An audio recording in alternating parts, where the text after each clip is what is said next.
Have you ever crawled into bed exhausted, but your brain suddenly decides that, hey, it's party time, and starts to overthink every single thing that you've done throughout the day or plan to do tomorrow? Yeah, that happens a lot. Who doesn't like party time? But party time is only good when it happens at the right time, not when you're trying to go to sleep, for God's sake. So, you're not alone. Racing thoughts are one of the most common reasons that people cannot fall asleep. So tonight I'm going to share some simple meditation and mindfulness techniques that you can do right in bed to help quiet your mind and drift off more peacefully. Let's talk about first why the brain doesn't shut off. Well, at night, the brain finally has some space. All these unresolved thoughts start to come rushing in because it's not busy doing other stuff. Then you've got stress hormones like cortisol. Those can still be elevated, keeping your brain going. We unintentionally fuel the problem by wrestling with our thoughts, that worry, that rumination. So that's where mindfulness and meditation step in. Instead of fighting your thoughts, you gently guide your brain into a calmer state. So let's talk about the first thing. Let's talk about the body scan. What is a body scan? How do you do it? Well, close your eyes and mentally scan your body from head to toe. Notice any areas of tension, your jaw, your shoulders, your back. With each exhale, imagine releasing that tension. Move slowly, about 10 to 15 seconds per body part. There's no race here. The reason this works is because it shifts your focus from the racing thoughts to your physical sensations.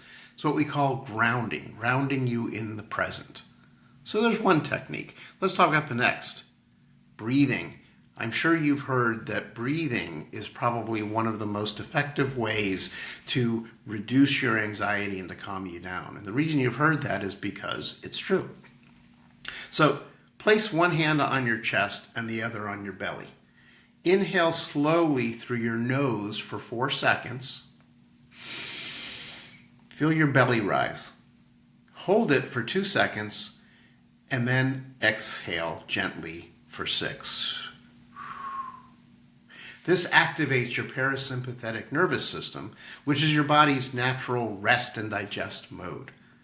So count breaths instead of sheep.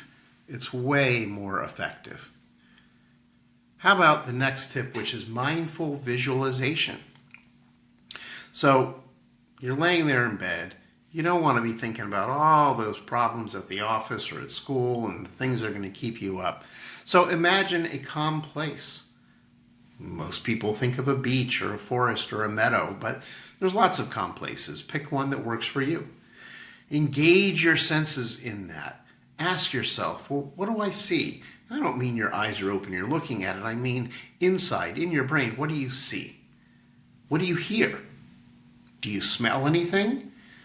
Do you feel anything? I mean, I bet if you're on the beach, laying on the sand, you probably see clouds.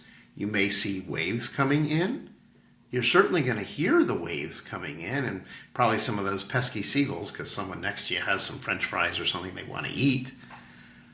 Smell. You're going to get the smell of the ocean, maybe of some food, maybe somebody's cooking burgers down the beach. And what do you feel? You're going to feel the air coming off the water, nice cool breeze.